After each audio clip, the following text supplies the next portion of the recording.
Bienvenue dans Mon Avocat Conseil, votre émission, l'émission dans laquelle on évoque, certes, bien des problématiques, car des problématiques ou des problèmes, il y en a toujours, et surtout là où on ne s'attend pas.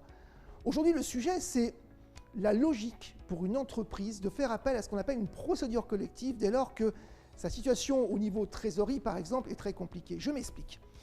Souvent, les entreprises, surtout par les temps un petit peu difficiles comme aujourd'hui, ont des dettes et elles ont du mal à se faire payer. Elles ont des activités, notamment dans le bâtiment par exemple, mais c'est soit pas payé tout de suite, malheureusement à 60, je dirais même 90, 120 jours malheureusement, soit d'autres entreprises ont des difficultés à les payer. Ça arrive souvent, problème de trésorerie. Et dans ces cas-là, c'est pas facile d'être un entrepreneur de nos jours, parce qu'on doit chercher toute la journée des solutions pour payer les personnes à qui on doit, notamment les personnes qui travaillent pour l'entreprise, ce qui est normal. Ou bien payer des fournisseurs, c'est vraiment compliqué. Et souvent, on utilise mal sa trésorerie. C'est-à-dire qu'on a la trésorerie, on se dit, bon, je paye là, je donne un peu là, et puis je fais un peu là, et puis finalement, on ne s'en sort jamais. On a une trésorerie mal utilisée, entre guillemets, et on se dit, bon, très bien, le prêt, pas possible. Les personnes à qui on doit, à un moment donné, ça devient vraiment très compliqué. Je ne sais plus comment faire, mais je pense que je vais, dans, par exemple, 30 jours, toucher un peu de trésorerie et je pourrais certainement, si tout se passe bien, régler tout le monde. Eh bien moi je pense que cette façon de penser ou de faire n'est plus adaptée aujourd'hui.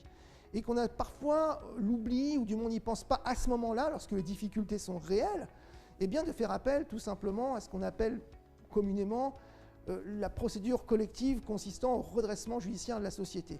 Alors, je ne veux pas faire le cours sur toutes les méthodes qui existent dans ce qu'on appelle d'une façon globale les procédures collectives, mais tout simplement, par exemple, le redressement judiciaire, qui est assez connu, ce que les gens appellent parfois dépôt de bilan. En fait, redressement judiciaire, je suis en difficulté, je demande au tribunal tout simplement de me placer sous protection de la loi, de façon à obtenir d'ores et déjà un arrêt des poursuites de mes créanciers.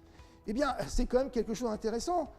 Et puis, au travers de cette procédure, grâce à cela, je pourrais, par exemple, et c'est un objectif, bénéficier d'un délai de paiement jusqu'à 10 années. 10 ans. C'est-à-dire que dans un premier cas, on arrête les poursuites, c'est-à-dire toutes les personnes à qui je devais, eh bien, elles ne peuvent plus donc me rechercher en justice pour que je les paye, ce qui me permet moi d'être tranquille pour justement refaire ma trésorerie. Et puis on me dit, écoutez monsieur, pour les dettes que vous avez jusqu'à maintenant, vous pouvez faire ce qu'on appelle un plan d'appurement du passif des dettes pendant 10 ans. Alors moins si possible, mais jusqu'à 10 ans.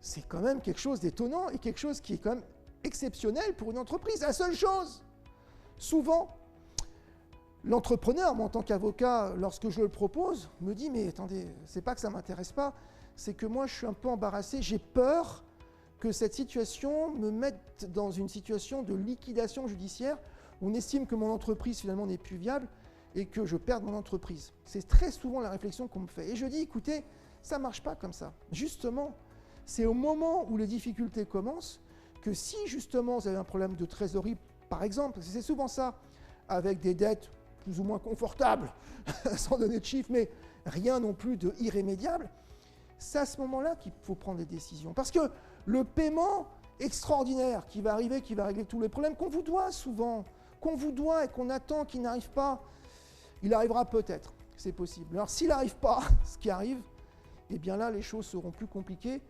Et peut-être, vous n'aurez pas le choix que d'envisager une procédure collective qui alors, parce que ce sera trop tard, vous poussera vers une liquidation judiciaire parce qu'on considérera que votre entreprise sera plus viable, parce que tout simplement au moment où la loi vous protégera, on va peut-être se rendre compte que vous n'êtes plus en mesure de payer les dettes actuelles. Donc, ça veut dire que je pense, surtout par les temps qui courent, qu'être bien informé de la stratégie de paiement, la stratégie d'aller au tribunal dans ces conditions, eh bien, on peut même dire, et on le dit d'ailleurs, on l'a écrit souvent, que c'est un mode de gestion. Et c'est là où il faut revoir un petit peu ces préceptes, entre guillemets, quel mot savant, et ces principes. Penser que ce qu'on appelle le redressement judiciaire est une voie de garage, ou en tout cas une voie de perte de sa société, ce n'est plus le cas aujourd'hui si c'est bien mené et que vous êtes accompagné d'un avocat qui connaît comment ça fonctionne. Au contraire, c'est un outil de gestion et vous devez vous en emparer maintenant, comme ça, Parce qu'avec cet outil de gestion, vous pouvez vraiment redresser votre entreprise sans risque d'avoir une liquidation judiciaire parce que votre entreprise est viable. Ainsi s'achève notre émission, votre avocat conseil, l'émission dans laquelle on évoque certes bien des difficultés, car des difficultés, il y en a toujours, surtout l'on ne s'attend pas, mais notre émission avant tout, elle est là pour vous apporter des solutions.